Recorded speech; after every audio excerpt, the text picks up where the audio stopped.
reading History of Antinatalism, How Philosophy has Challenged the Question of Procreation, and just doing red light therapy. You have any questions regarding, things scrolling through there and any related subjects, go for it.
I'm fucking too tired to read. I'm gonna do what Seb says and listen to normal beats.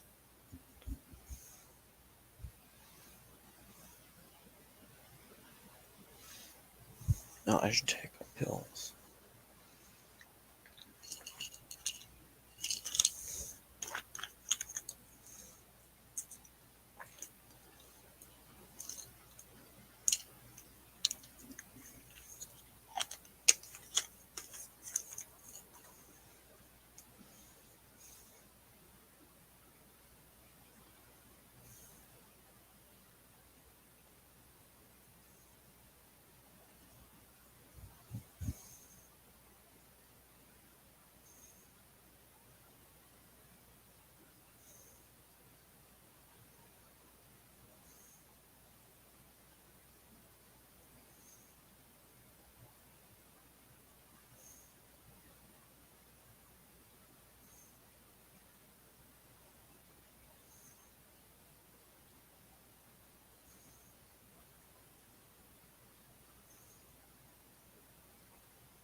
Howdy, howdy. How's it going? On a subjective level, of course, subjectively, life is miserable, but I'm having an okay evening on the subjective.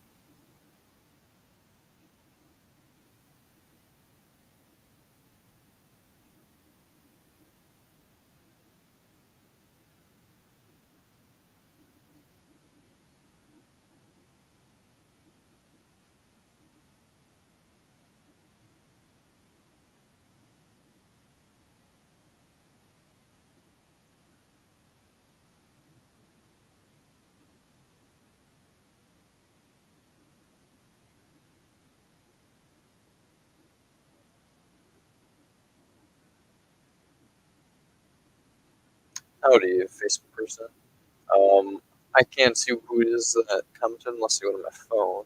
Let's see, I'll do that. So I can say hello using your first name, unless you don't want me to refer to you by your name at all. What you reading?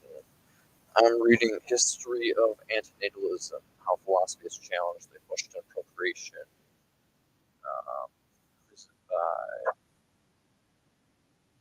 editor, I forget who it's by. But yeah, basically, look it up, and I believe the author has an interview, well, at least the editor for sure. But I'm trying to find a perfect book that's cheap that I can distribute to people on a mass scale because I have like $200 on these Amazon points. I have one, still need to read it. Heard it super F.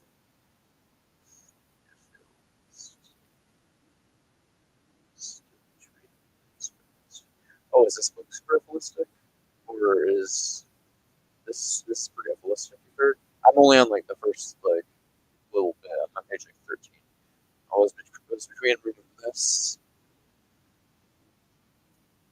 continuing reading Tears and Saints, which is amazing, by the way. Tears and Saints is just a brilliant book. Um, this Tears and Saints. Let's read something from Tears and Saints by Emil Simon.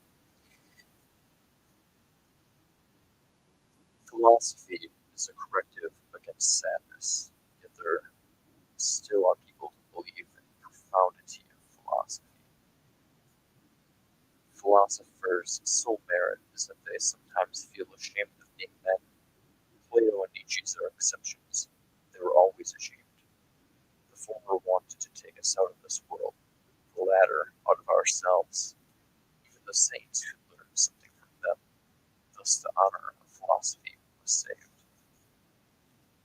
The one thing I don't like about him is he's a little bit of a fan of Nietzsche's, and I'm not a big fan of Nietzsche's. I'm a fan of Plato, though.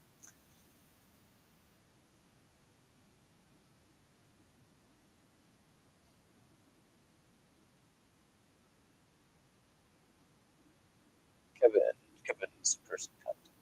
Howdy, Kevin.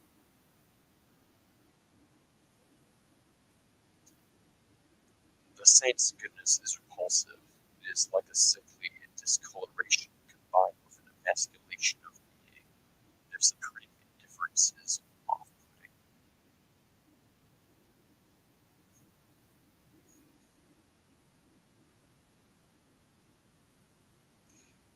The only explanation for the creation of the world is God's fear of solitude.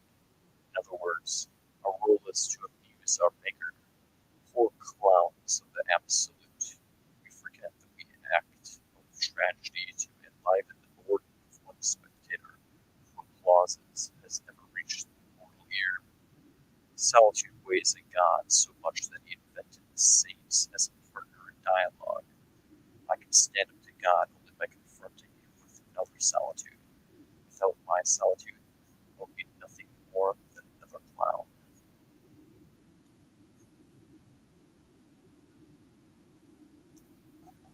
Mike is rough game. Yes,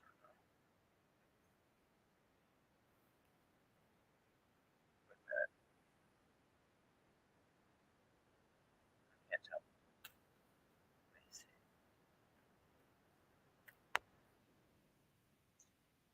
You'll tell me if it's better if I use this. Cuts out 80% of the time. Fuck.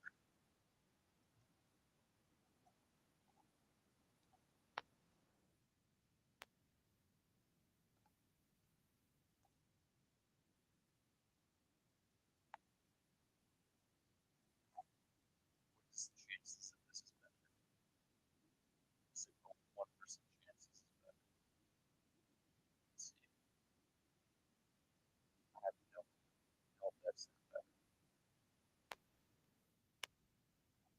Okay. So testing 1, 2.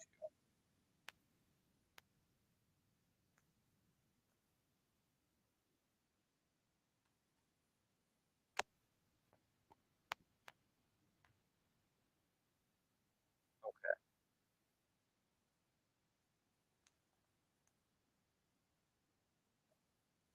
Yeah, this is not.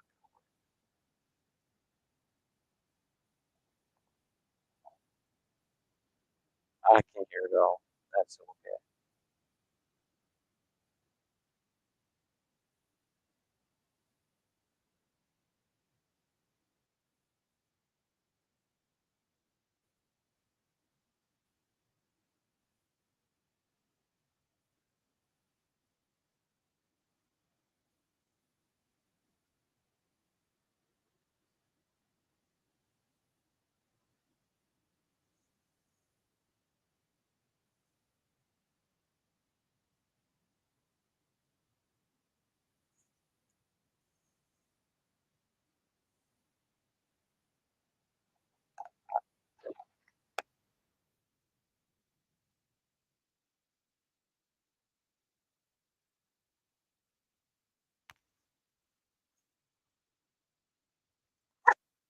Testing 1, 2. Testing.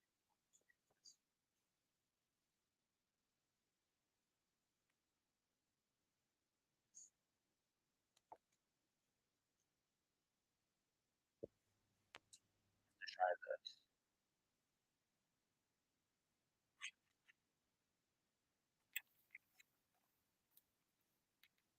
How does this work? Oh my gosh, it's even worse than usual. Here.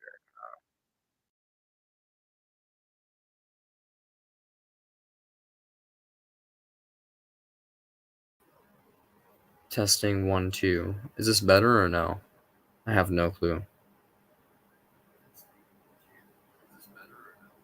Oh, I think it's better.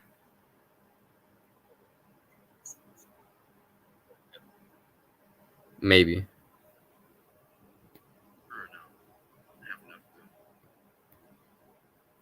It is. Okay, cool. I pulled it up on Facebook so I can see how I'm doing. It's kind of getting meta now. It's like echoing. Reverbing. It is. Okay, cool. I pulled it up on Facebook so I can see how I'm doing. It's kind of getting meta now.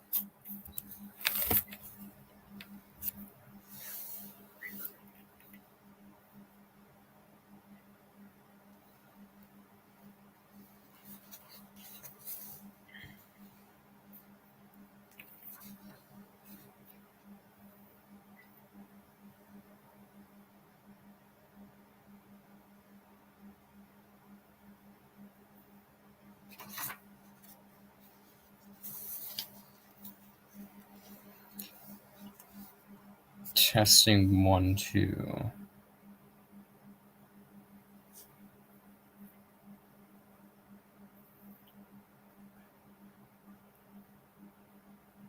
Testing 1, 2.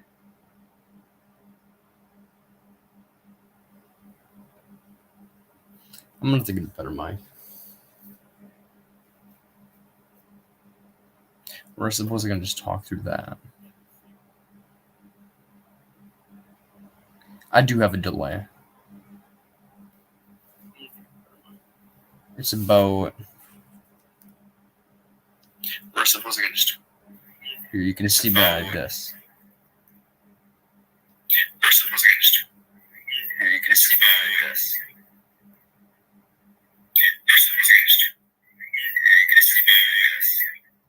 see. It's about a 3-second delay, I'd say. I do have a delay. Yeah, it sucks, but it's not that bad. The internet's kind of shit here, not gonna lie. Yeah. I'm gonna read a little bit of ApostleO'Ultron just because I love this guy and have his book in my hand. The saint's goodness is repulsive. It is like a sickly discoloration combined with emasculation of being their supreme their supreme indifference is off-putting. It's really true though. The fucking the way that fucking saints just don't give a shit. I used to go to a Catholic college, and the fucking priests just don't give a fuck about people's sadness. It's just tragic, really. So yeah, I mean, when it comes down to it, based. The only explanation for the creation of the world is God's fear of solitude. In other words, our role is to amuse our Maker. Poor clowns of the absolute, we forget that we act out of tragedy to enliven the boredom of one spectator, whose applause has never reached a mortal ear. Solitude weighs on God so much that he invented the saints as partners in dialogue. I can stand up to God only by confronting him with another solitude. Without my solitude, I would be nothing more than another clown. There are hearts into which even God cannot look without losing his innocence. Sense begins on this side of creation, where God has never been.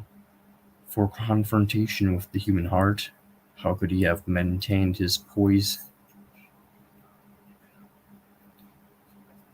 They say the saints' corpses do not stink. No more proof that saints do not belong to this world. The corpse of saintly women even give off a secondary odor. The perfumes from the air evoking the agony of saints, which if inhaled sends them into a trance. Many times have I closed the eyes of a dying holy maiden.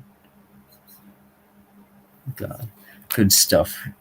God needs us more than we need it. Indeed, he's a lonely bastard. And he just makes us suffer big sin. I don't actually believe in God, at least not in a living one. But if it exists, it's a lonely, sadistic fuck.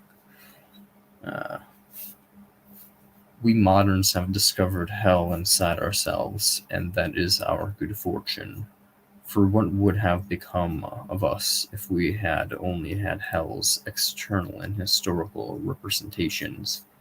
2,000 years of fear would have driven us to suicide. The Saint Hildegard's description of the Last Judgment makes one hate all heavens and hells and rejoice that they are only subjective visions. Psychology is both our salvation and our superficiality. According to Christian legend, the world which was born when the devil yawned. For us moderns, the accident of this world is nothing more than a psychological horror. Sorry, error. I should have said it says error, but honestly, psychological horror makes more sense. Frankly, I like my version better. For the moderns, the accident of the world is nothing more than a psychological error. For me, it's a psychological horror in my subconscious mind, said in other words. Full-on anti-theist for me. Same here, my dude. Fuck all these religious folks. I'm like an agnostic atheist and pandeist. Basically, they think God may have existed at one point and committed suicide. But when it comes down to it, I'm an anti-theist because I think any organized religion is bullshit. The chick that I'm kind of flirting with right now is Jewish, so it's kind of weird. But honestly, maybe she'll fall for me, and if that happens, then I can deconvert her or something. That's one. But the crack really horrible joke. I was gonna say one less person against Palestine up there. But I'm just kidding. I have no political opinion on Palestine, and she might be completely pro-Palestine. but a lot of people, she wants to be a lawyer, so I'm kind of just like, whew, god dang, she's a shark. I'm also like, god damn, mine. So,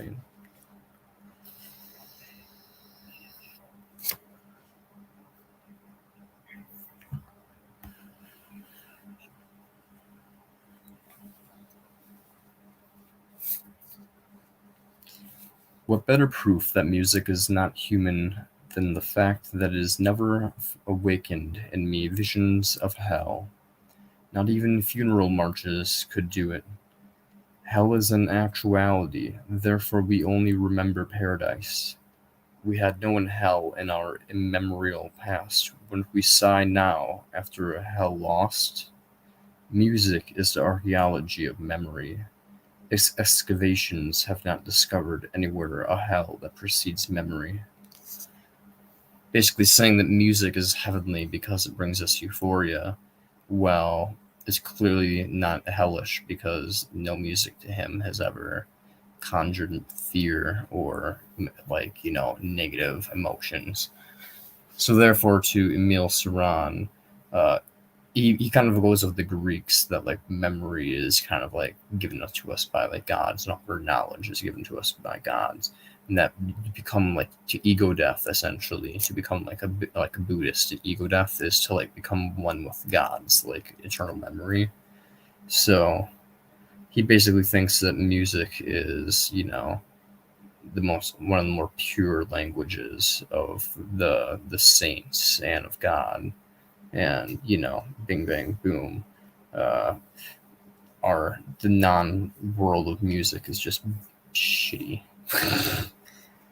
He loves lyricism and poetry. That's why all this stuff is in poems. Why is it that every time we try to break through the physical matter that fetters our spiritual effervescence, all of our efforts are in vain? Only music defeats matter on this earth. A few airy tunes, a melancholious breeze blowing from the soul, have the power of a blowtorch melting all our material shackles in its intense flames. One begins to know solitude when one hears the silence of things.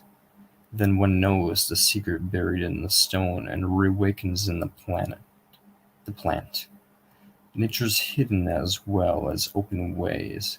The odd things about solitude is that it knows no inanimate objects. All objects have a language which we can decipher only in total silence. There is a burning solitude in which all is life. The spirit is asleep in nature, and I would like to interpret the dream of plants. Shadows, too, have their life of mystery. There haven't been enough poets in this world, for so many things have remained undiscovered and strangled from their own meaning. I have no clue if someone's still watching me or not, but if you are, congratulations. You're almost 30 minutes into this little reading session. Music is everything. God himself is nothing more than an... Oh my goodness. Colin, scared the shit out of me. What's up? What are you doing? I have an offer. I don't want to hear your offer. Get the fuck out. I was just gonna You say, know I don't want to hear your offer. No, if you spent $20, you have a chance to get $5 in free stocks. You still know I don't want to hear your offer. Well, that was you just had to why you're broke, so you don't have $20 to spend on the stock for the future. Exactly. Get out, shit.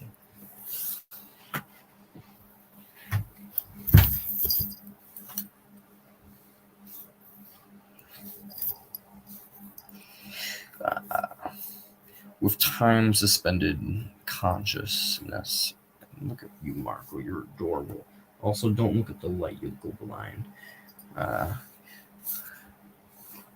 mean, I'm sure the fact that you have better eyesight than me means you kind of are aware that your eyes are burning to death whenever you look at them. So, you'll figure that out quite quickly, not to look at the light. Anyway, with time suspended, consciousness exhausts itself in the perception of space, and we acquire an elastic disposition. Universal stillness does away with our memories in a moment of eternity. Space takes a hold of us in such extent that the world seems useless.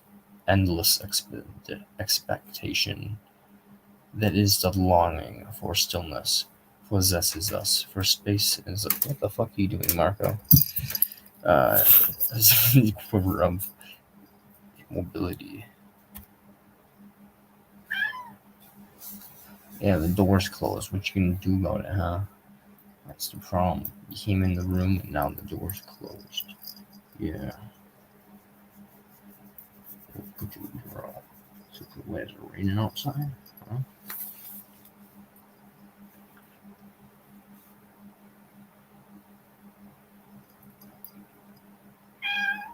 I am bent over under the weight of a curse called eternity, poison of youth, a balm only of corrupted hearts.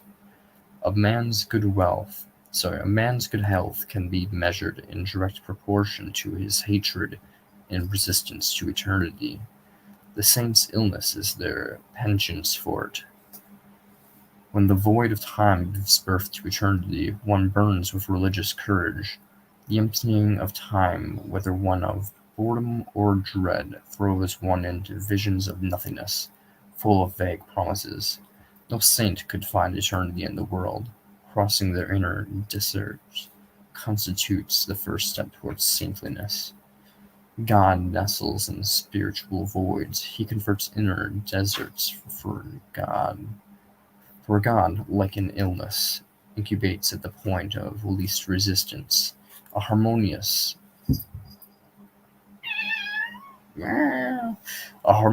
being cannot believe in God. Saints, criminals, and paupers have launched him, making him available to all unhappy people.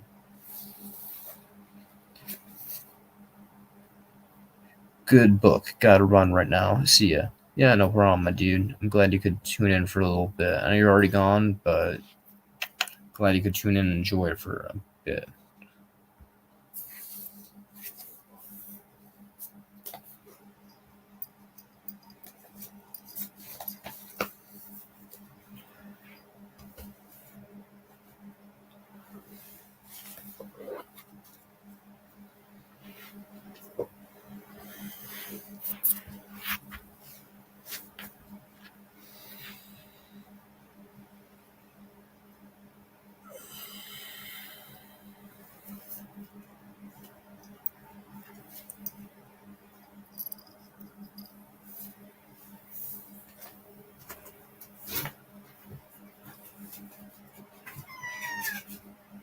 Shut up, bro.